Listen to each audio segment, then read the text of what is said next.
Chances are you're not a vegan, but you may have had an almond latte this week, or at least tofu in your ramen at some point. And even though a really small number of people actually identify as fully vegan, vegan products are filling up and flying off supermarket shelves. That's because more of us are now substituting meat and dairy products with plant-based items.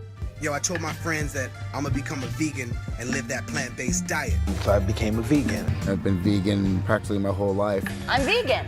Is it a fad like so many other food trends? Or is it the start of something much bigger? The Vegan Society was founded in 1944 in a bid to discuss non-dairy vegetarian diets and lifestyles. They say you gotta eat vegetables.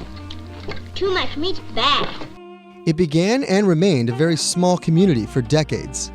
But the animal alternative industry is now expected to grow to $140 billion in the next decade. There's something out there for anyone who wants to replace any amount of animal product in their diet, from cheese or yogurt replacements to bloody veggie burgers. But since only 6% of Americans describe themselves as vegan, this growth is coming from outside that community. Our meat-heavy diet doesn't just harm animals, it's killing our planet too. Livestock farming produces about 14.5% of the planet's greenhouse gas emissions.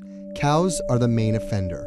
Rearing and feeding farm animals leads to deforestation, which in turn reduces our ability to absorb CO2 in the atmosphere.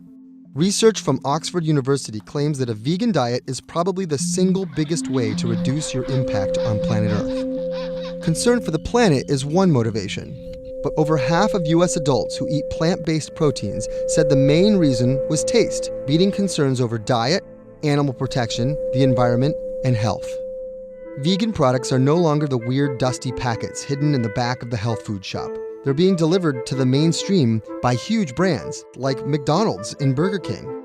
There's even vegan beer, because as it turns out, brewers use fish guts for filtration. And the obsession with oat milk has led to shortages in the US, causing hysteria across the country.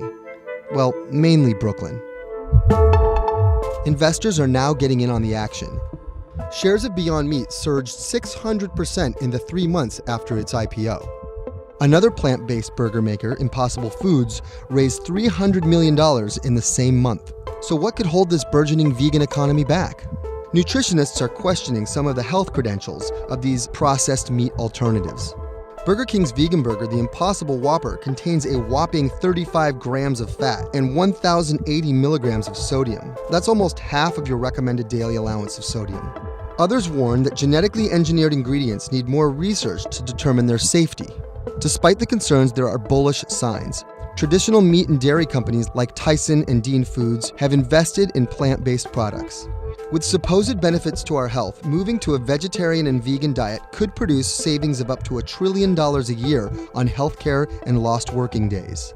Like it or not, humans are going to have to shift their diets to help stem the tide of climate change.